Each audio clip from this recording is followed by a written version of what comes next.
Olá, eu sou o professor Antônio Anderson, coordeno o curso de farmácia, também coordeno um projeto de extensão Farman, que é a farmácia escola do curso de farmácia, e separamos aqui 10 perguntas mais frequentes no enquete que fizemos a respeito do uso de medicamentos para minimizar os efeitos do álcool, né? Considerando que nesse período as pessoas têm procurado bastante a farmácia e nos procurado também para tirar dúvida a respeito dessas questões relacionadas ao álcool, uma vez que existem muitos mitos e verdades, muitas informações que às vezes são publicadas e que são incoerentes. Por isso que a gente separou essas 10 perguntas aqui, relacionadas aos riscos ao consumo de bebidas alcoólicas, mitos e verdades, né? A primeira pergunta é: medicamentos como Engov, Epocler, nome de marca, podem reverter todos os efeitos maléficos do álcool no organismo? Bom, esses medicamentos eles podem auxiliar o metabolismo do álcool, sim. Uma vez que o Epocler ele contém aminoácidos que auxiliam a função hepática, principal via de eliminação do álcool. E o Engov, além de existir a cafeína que induz o metabolismo, também tem analgésicos que minimizam alguns sintomas da ressaca, né? Aquela dor de cabeça, mal-estar, náusea, vômito. Mas é muito importante pontuar que esses sintomas não são os únicos sintomas maléficos do álcool. Atenuar a ressaca não significa eliminar todos os efeitos maléficos que o álcool pode trazer, né? Além disso, existem os efeitos crônicos. Antes de mais nada, é preciso registrar que nós não estamos aqui fazendo apologia ao álcool, muito pelo contrário. Conhecemos todos os riscos do consumo excessivo de álcool, risco de dependência, câncer de estômago, né? E tudo isso pode acontecer com o consumo excessivo. Óbvio que as bebidas alcoólicas estão na nossa vida, no nosso cotidiano, e não podemos negar até das questões organolépticas, né? Dos sabores do vinho, de todas essas bebidas, das cervejas, né? E está na nossa cultura, nos nossos hábitos, e realmente, né, elas satisfazem ao prazer, trazem também um efeito, né, de descontração, auxiliam as relações sociais e, claro, tem seu papel na sociedade. Mas eu costumo sempre dizer, né, como farmacêutico, até mesmo o álcool é bom que seja utilizado na dose correta.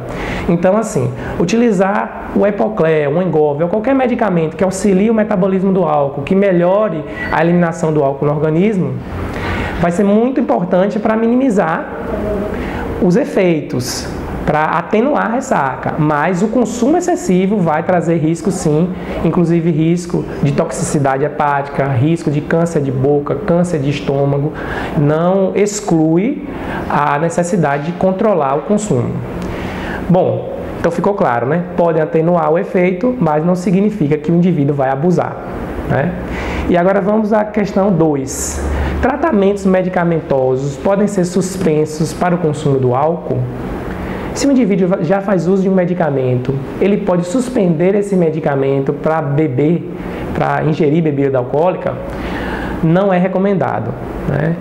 Inclusive é um contrassenso. Se o indivíduo está precisando de um tratamento farmacológico, não é coerente que ele se predisponha a beber, afinal de contas ele está doente. No entanto, né, se não existirem interações específicas entre o fármaco e o álcool, o consumo pode ser feito de forma moderada, acompanhado por um profissional de saúde e sempre observando se existe alguma interação entre o medicamento e o álcool. Existem alguns medicamentos que classicamente conhecemos que interagem com o álcool, né? Que aí já é a terceira pergunta. O álcool pode inibir ou aumentar o efeito dos medicamentos? Isso é muito perguntado. Qual é a relação entre álcool e medicamentos? Alguns medicamentos que promovem sonolência, a exemplo de azepam, clonazepam, bromazepam, sedativos, podem ter sua sonolência exacerbada pelo álcool. E aí é o risco de muita sonolência. Medicamentos que promovem dor de estômago, como anti-inflamatórios. O álcool é irritante para o estômago. Anti-inflamatório e álcool significam dor mais intensa de estômago. Devem ser evitados, né? Alguns fármacos podem interagir diretamente com o álcool, gerando um efeito mais tóxico. É o caso do metronidazol, Então, cada fármaco tem uma interação específica com o álcool. Não há uma regra específica.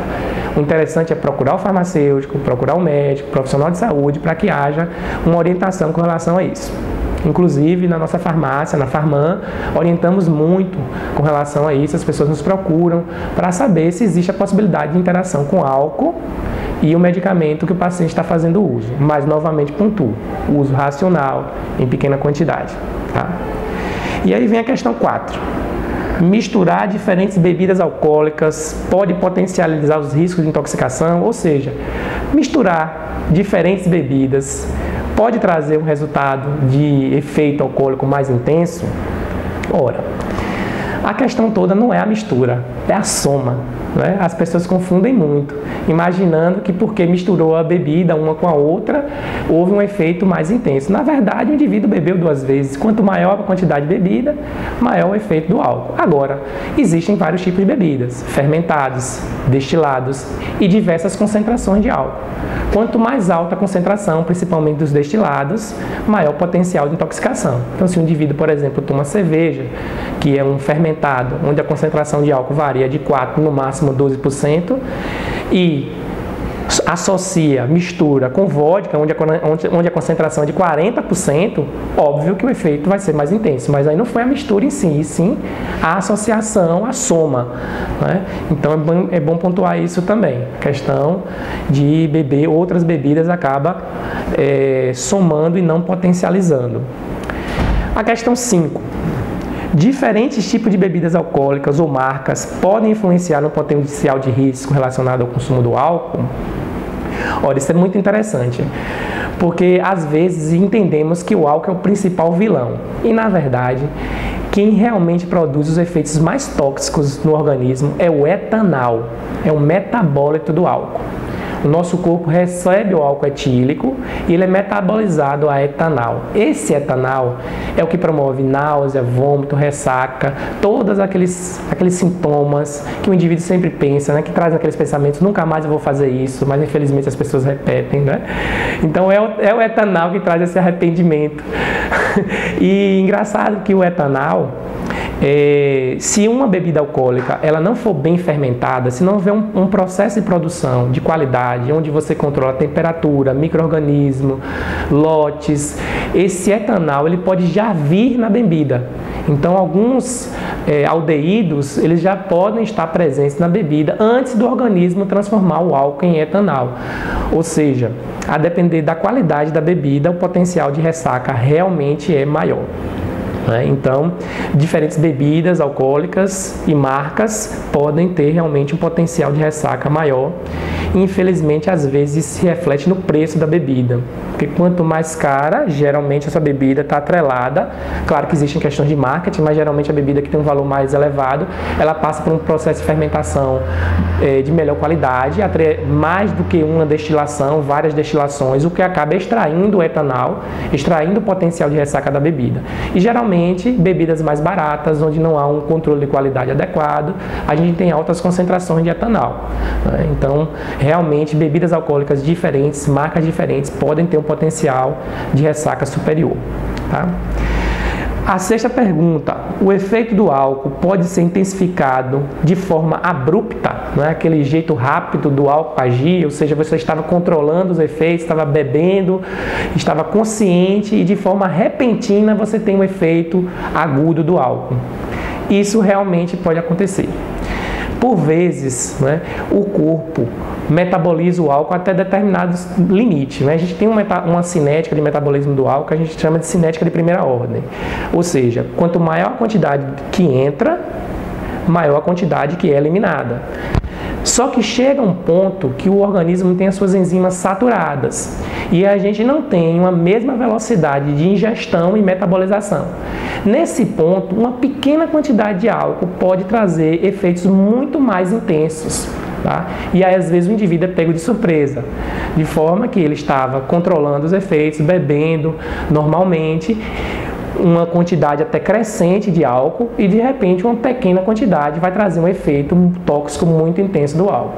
Aí fica novamente a dica do consumo moderado.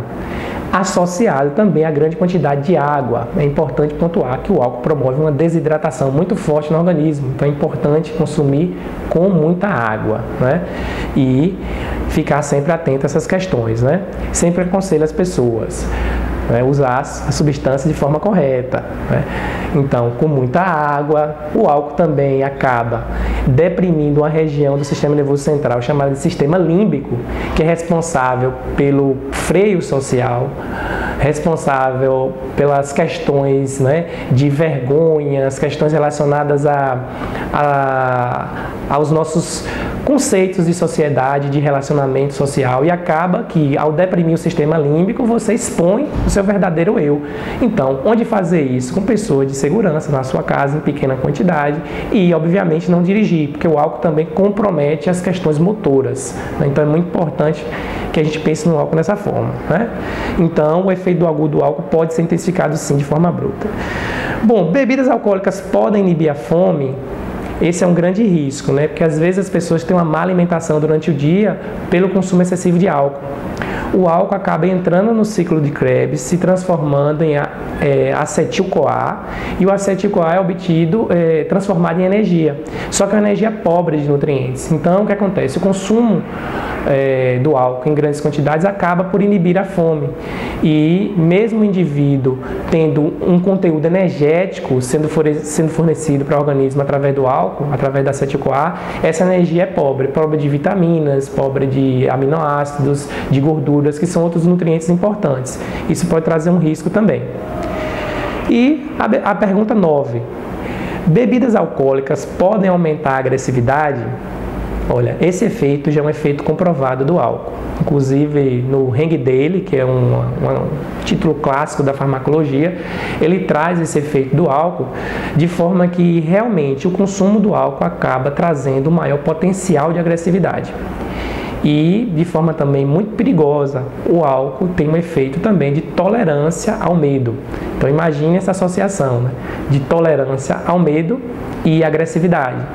Então, o consumo de forma aguda, intensa do álcool pode deixar um indivíduo indiferente ao medo e com maior potencial de agressividade. Nós, que convivemos no meio social, às vezes nos deparamos com pessoas que estão aí sob efeito do álcool de forma intensa e mesmo assim não querem deixar de dirigir. Ou seja, eles não têm medo das consequências, porque justamente é o efeito perigoso do álcool.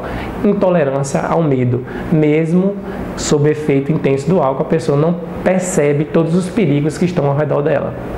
Então, realmente é um efeito comprovado de aumentar a agressividade e de intolerância ao medo. E a última pergunta. O consumo de bebidas alcoólicas na infância e adolescência pode causar dependência e alcoolismo? Bom, existem vários estudos que mostram que quanto mais precoce for a exposição do álcool, ou seja, mais jovem o indivíduo se expor ao álcool, maior o potencial de dependência. Então, nós temos o processo de neuroformação completo a partir dos 21 anos de idade. Então, a partir dos 21 anos de idade, a gente tem realmente um processo neuroendócrino amadurecido. E nesse processo, quando nos expomos ao álcool, antes desse período, há um grande potencial de dependência. Claro que existem casos e casos que, por vezes também, essa questão da dependência, ela depende muito da genética de cada indivíduo, mas epidemiologicamente há sim um maior risco de dependência quanto mais breve o indivíduo se expor ao álcool, né? E é interessante, porque muitos pais às vezes reclamam, né? Porque meu filho está consumindo álcool, ele é muito novo, né? E por vezes os próprios pais consomem álcool em grande quantidade na frente dos filhos. Muito complicado de conseguir, né? Até porque eles, geralmente, as pessoas que estão sendo educadas, elas têm os pais como exemplo, né? Então tem que ter realmente muito cuidado com relação a isso e realmente evitar o consumo até a maioridade, tá?